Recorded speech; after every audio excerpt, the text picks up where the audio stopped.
Hey guys, Jen here. Kamusta?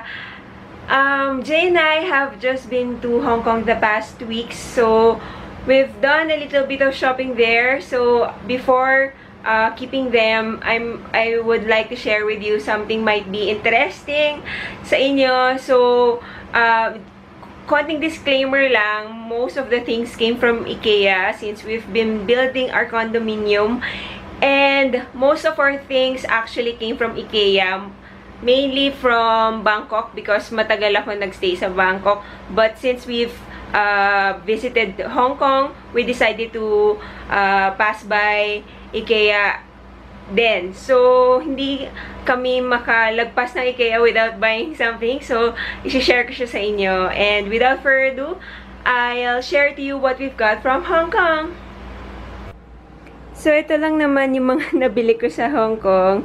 And start off with the food. Ito, cheese sand steak. Favorite ko siya. Nabibili lang siya sa 7-Eleven. And yung mga chocolates, hindi napamigay na namin. But, yung biscuits, kilala rin sila sa Hong Kong. And may famous din na biscuits. Ang tawag, Jenny's Biscuits. Pero, hindi na kami nakabili. So, ito na lang nabili namin. Actually, this is from Macau. So, yan. And then for makeup and skincare, konti lang yung nabili ko. But yung Sasa nila, 'di ba, sobrang famous and sobrang mga daming mga bagay na mabibili doon. So from Sasa, ang nabili ko lang is eyelash fix from Koji. Sobrang okay to kasi parang hindi siya dumidikit sa eyelashes and sa mismong false eyelashes, hindi siya dumidikit, hindi siya nag-iiwan ng stick. And yan. And then, I also bought MAC lipstick. And this is, what do you call this? Velvet Teddy, the famous Velvet Teddy. Ngayon lang ako nagkaroon ng Velvet Teddy. So, nabili ko to sa airport. And, itong Ray, mahilig kasi rin ako sa facial mask. So, itong Ray Gold Facial Mask, good for acne control, lighten acne marks, reduce redness, and increase in elasticity, whitening, brightening. Yun siya. Marami siya in one facial masks. Then, bumili na ako ng refill ng Shu Uemura na cleansing oil. I like this purple one, which is the balancing, brightening, polishing. Yeah, yon. So, ito yung pinakamalaking size kasi mura doon. So, bumili na ako ng replacement dun sa current ko na Shu Uemura. Ay, actually, may free pa to eh. Teka, check ko kung nasan yung mga free niya. So, hindi ko nakita yung freebie ng Shu Uemura, pero nagbigay sila ng mga maliliit na samples and moisturizer, and then may mga sachet pa. Yon. So, in Hong Kong, bumili rin kami ng Xiaomi na light bulb. This is a smart bulb kasi you can control the colors from your phone. So, bumili kami ng dalawa. And sobrang daming colors. Ang cool niya. And then, for my husband, bumili siya ng Xiaomi na cellphone. This is the Xiaomi Mi Mix 3. And it's so cool kasi pag nasa pinapull down mo lang siya and mag-camera na siya. Hi! And tataas mo lang ulit siya. So, pull down. And then, yeah, so cool, diba? Ganda-ganda nito actually.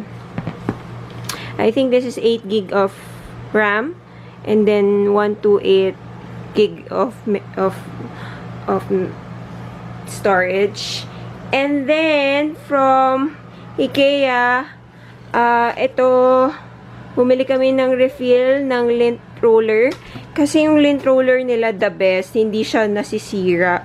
Yung mga nabibili sa Forever 21 and H&M, nasisira sila. So, yan. So, bumili rin ako ng hangers. At ang daming hangers. At sumakit yung ulo ng asawa ko sa pagbili ng hangers ito kasi 10 sila. As you can see, ang daming hangers. And this is just a white wooden one. Kasi magre-reconstruct ako ng dressing room. So, bumili ako ng 10 sila. So, and sa isa merong 8. So, 18 na sila. So, hopefully makabili pa ako for if hindi kasha. And then, these are just clocks na ilalagay ko sa desk ko. And this one, baka sa second room, ang cool nito kasi umiilaw siya every 5 seconds. So, kung dito siya ilaw, tapos after 5 seconds, ilaw siya doon, etc. Yan. And then, bumili lang kami ng LED lights. That's warm tone. And then, these are hooks. And sobrang mura lang nila. And, bumili rin kami ng mga pinggan. Yes, nag-uwi kami ng mga pinggan. Mabigat sila, pero konti lang naman ang dala namin since mabilis lang naman kami. So, yan. I'll just move this para may isa pang kasing design sa ilalim. So, 3 sila. So, we will stack them together. And, let's simulate. Ito yung binili namin na parang placemat. Pero, parang rattan siya or something. So, lagay natin to. Yeah.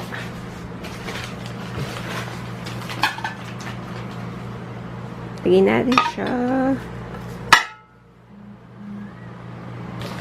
And then, for the bowl. Yes! Super cool. Diba? Ang ganda. Hi, Coco! Hi! Hi! So, excited na siya kasi nag-renovate din kami ng condominium. And then, we also bought this white fur ba tawag dito sa IKEA. And super lambot niya. And finally, we bought this from Chanel. So, I bought the wallet on chain, classic, in gold hardware and caviar leather. And she's super pretty. Yeah, that is it. So that is it. So this is a quick and short shopping haul from Hong Kong. Hope you enjoyed. Bye!